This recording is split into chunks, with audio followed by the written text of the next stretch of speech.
What up, YouTube? Welcome back. About to get my analysis on this fight between Tyson Fury and Dillian Whyte. Here we go.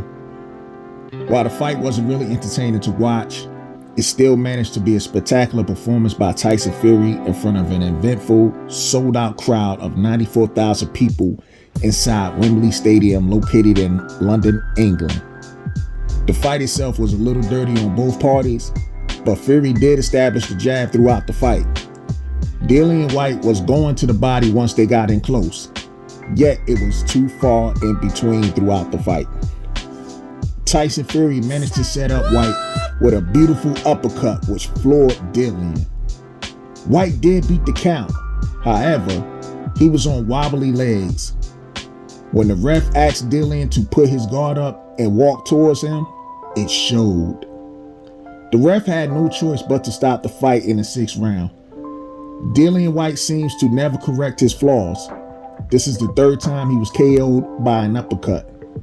Also, he has never corrected his boxing stance, as he stands straight up with no bend in his knees and has a tendency of standing square.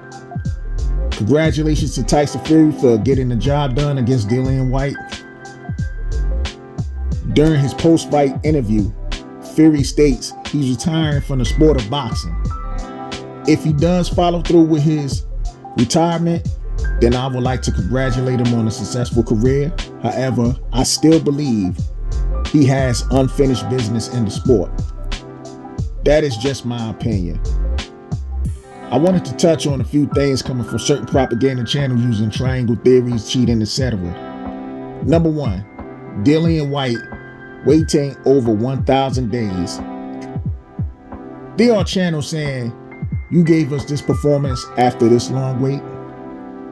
What they failed to mention is Dillian was Deontay's wildest mandatory for a very long time, and he was screwed by the WBC organization and being avoided by Deontay. This will lead into my next statement. Number 2, some people are crediting Deontay Wilder for the win, as if he was the one that fought Dillian Whyte. They are going as far as using triangle theories between Whyte, Wilder, and Fury. The funny thing about this triangle theory they're using, these same channels be the first ones saying triangle theories doesn't work, especially when it goes along with their narratives. At the end of the day, Wilder didn't fight Whyte, nor was he interested. There are people still using this cheating conspiracy in this fight between Fury and Wilder, although numerous professional fighters already debunked that narrative. Those professional fighters, most who were black, were met with name calling such as racist, derogatory words coming from other black people with YouTube pages.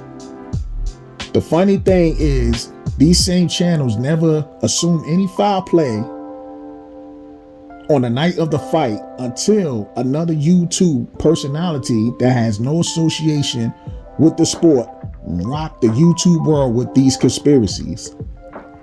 Lastly, some fanboys are still harping on this Fury not beating a 10 count against Wilder in their first fight.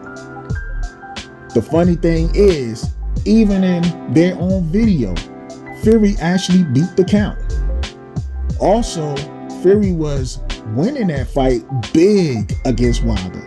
So when I hear people argue this 10 count debate, to me, it sounds like a form of desperation. Now, what I also want to touch on is this win that Tyson Fury got against Dillian Whyte. There are people on social media actually calling Tyson Fury the GOAT. And to that, I said, based on what exactly? I understand Tyson Fury is a great champion in my eyes, but to label him as the GOAT, to me, is almost a reach, and it's flat out embarrassing. With that being said, good performance by Tyson Fury. Please rate, comment, subscribe. I'm out. Peace.